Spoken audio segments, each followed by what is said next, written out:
شهزاد ولې ولس ته رښتیا ونه ویل؟ شهزاد محمدي په هغه وخت لوبېدلی وای چې دی روغ وای. دا چې له ده سره هر افغان بې درېغه مینه درلوده، نو ده ته هم پکار وه چې ولس ته یې روحیه ورکړې وای او د یو ملي او پر خپل ولس او لوبډلې مین لوبغاړی په څېر به یې خبرې کړې وای.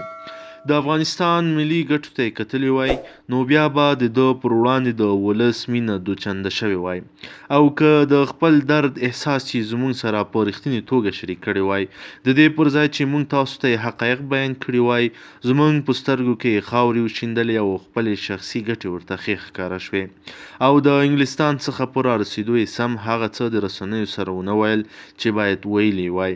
ده باید ویلي وای چې خپله لوبډله په دعاګانو کې یاد ساتئ، او بله دا چې مینوالو خفه کیږئ مه، زه به ډېر ژر ښه شم او بېرته به په نړیوالو لوبو کې ستاسو تنده ماته کړم. ده په خپله وینا کې رسنیو سره ومنله چې په انګلستان کې د نړیوال جام لوبو پر مهال ډاکټر په روغتون کې د ده له زنګانه څخه اوبه وایستلې او نورې ور واچولې، او د ده د بشپړې روغتیا لپاره یې نور درمل هم ورکړل. دا منو چې شهزاد ته به دا ډېره ګرانه وه چې له خپلو ملګرو جدا شي، اما یوازې د ځان د خوشحالۍ باید په پام کې ونه نیولی شي، او د 15 میلیونو ځورېدلی او کړېدلی ولس خوشحالۍ یې نه وه هېره کړې. افغانانو تل په احساساتو سره خپله پرېکړه کړې. نن یې مه کوئ، ستاسو افغان ملي اتلان نن په هغه مرحله کې دي چې له نن څخه 10 کاله وړاندې یې موږ خوب هم نه و لیدلی، نو باید په یو افغاني او ملي غږ خپل د کرکټ ملي اتلان د بریا په لور بدرګه کړو. بیا هم بیرته راګرځو د شهزاد محمدي ناروغۍ ته. هغه دې مرحلې کې نه و چې پاتې لوبې دې وکړي.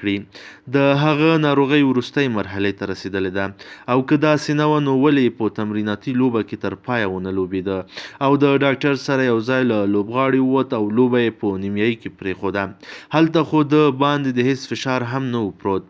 ده ته لوبه په نیمه کې پرېږده، خو ده خپله په سکرین خلکو ته ثابته کړه چې ناروغ دی او لوبه نشي کولی، او دا رسمي تمریناتي لوبې د کرکټ نړیوالې شورا له لورې هرې لوبډلې ته د همدې لپاره تنظیم شوي وي چې هره لوبډله خپل ځان چمتو کړي او د فاینل سکواډ جوړولو ورته په رسمي لوبو کې اسانه شي.